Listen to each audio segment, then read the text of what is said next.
Mercedes-Benz OH1634 menjadi salah satu sasis yang sangat spesial dari banyaknya sasis dari Mercedes-Benz yang dipasarkan di Indonesia. Karena sasis ini pernah menjadi monster pada zamannya dan beda dengan yang lainnya. Ibarat kata, kalau di mobil-mobil Mercy itu kan ada yang versi AMG. Nah, ini bisa dibilang sasis bis dari Mercy yang versi AMG-nya. Emang segacor apa spesifikasi dari sasis satu ini pada zamannya? Oke lah, langsung saja mari kita ulas bersama di Ngulas Bis.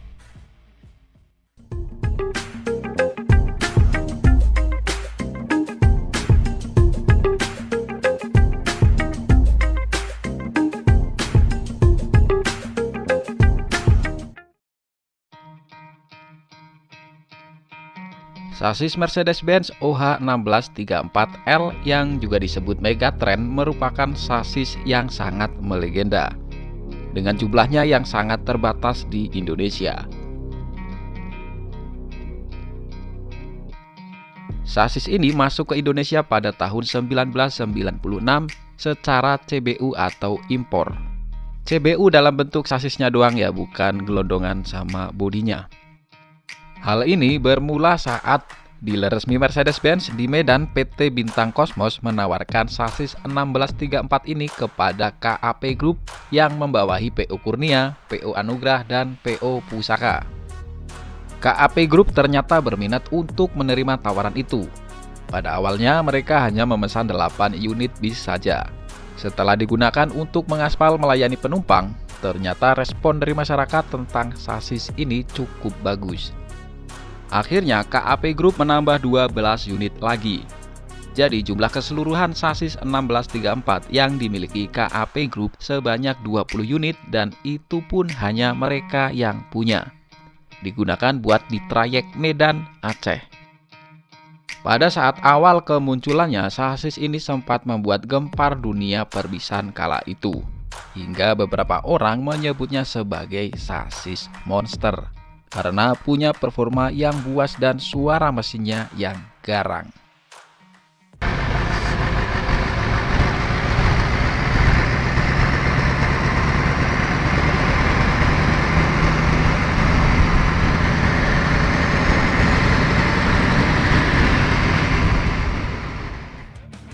Mercedes-Benz OH1634 dibekali dengan mesin diesel OM44A dengan konfigurasi V8 berkapasitas 11.000 cc twin turbo. Tenaga maksimal yang dihasilkan dari mesin ini sebesar 340 HP di 2100 rpm dan torsi sebesar 1500 Nm di 1200 rpm. Tenaga dan torsi disalurkan ke roda via transmisi manual 6 percepatan.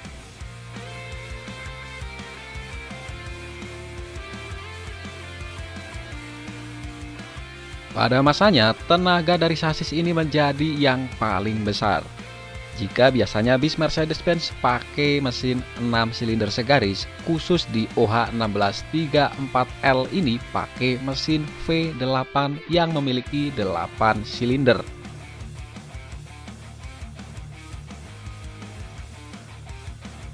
Dengan tenaga sebesar 340 HP di tahun 1996, kompetitor lainnya jadi berasa kebanting.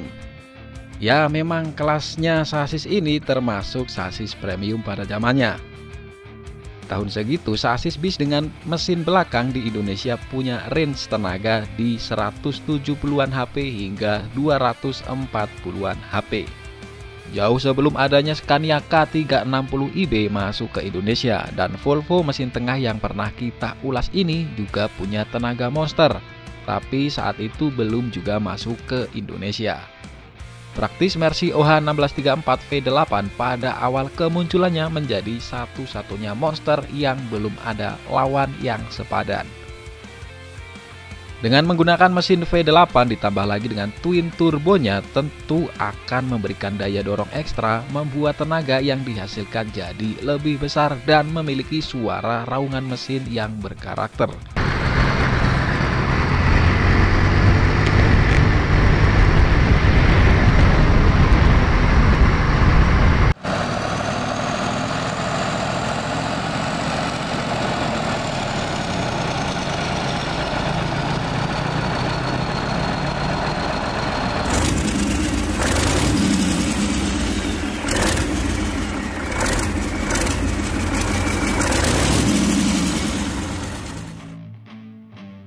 Bukan hanya sasis 1634 saja yang jumlahnya terbatas di Indonesia, tapi sasis bis dengan tipe V-engine di Indonesia juga sangatlah terbatas dibanding banyaknya sasis dengan mesin diesel 6 silinder segaris. Hal ini memang bukan karena tidak ada alasan kenapa mesin tipe V sangatlah jarang digunakan pada sasis bis. BBM tentu akan lebih boros, dan pertimbangan lainnya pernah kita ulas dalam video ini. Monggo buat yang belum nonton, lebih lengkapnya ada di video ini. Kenapa bis kebanyakan pakai mesin 6 silinder segaris dibanding mesin tipe V? Dengan performa mesin yang garang, maka sistem pengereman juga seharusnya mumpuni dong. Nah, untungnya Mercy 1634 ini dibekali dengan sistem pengereman yang mumpuni dan bahkan menjadi pelopor bis di Indonesia yang memakai sistem pengereman ABS dan juga retarder. Selain itu, suspensinya juga udah pakai air suspensi. Tahun 96 udah pakai air sus. Ya pantesan aja respon dari masyarakat Medan, Aceh, dan sekitarnya cukup bagus hingga membuat KAP Group mau nambah unit 1634 lagi. Sekarang sasis ini tentu sudah menjadi sasis lawas dan sudah cukup berumur. Hingga KAP Group dalam penggunaan sasis ini sudah berkali-kali ganti bodi. Bodi pertama yang digunakan oleh KAP Group awalnya adalah bodi dengan nama Setra Boxer yang dibuat oleh Rahayu Santosa. Kemudian pada tahun 2006-2007 penggantian bodi dilakukan dengan menggunakan bodi Evolution dari Rahayu Santosa. Dan terakhir ganti bodi lagi pada tahun 2014-2015 dengan menggunakan bodi jetliner Rahayu Santosa. Dan ada juga yang pakai bodi All New Legacy SR1 Laksana. Karena sudah tak mudah lagi bis-bis dengan sasis 1634 pada KAP Group, sebagian di antaranya sudah mulai pensiun bertugas dan digantikan oleh sasis yang berumur lebih muda. Hal ini dilakukan untuk memberi rasa aman dan nyaman pada penumpang. Meski sudah dirawat sebaik mungkin dan masih layak jalan, mengoperasikan bis berumur tua tentu cukup beresiko.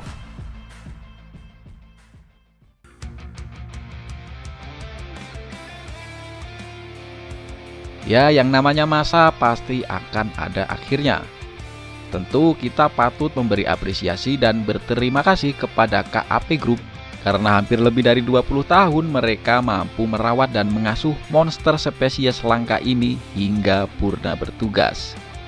Dan sampai di sini dulu episode Mulas Bis kali ini. Makasih buat yang udah nonton. Wassalamualaikum warahmatullahi wabarakatuh.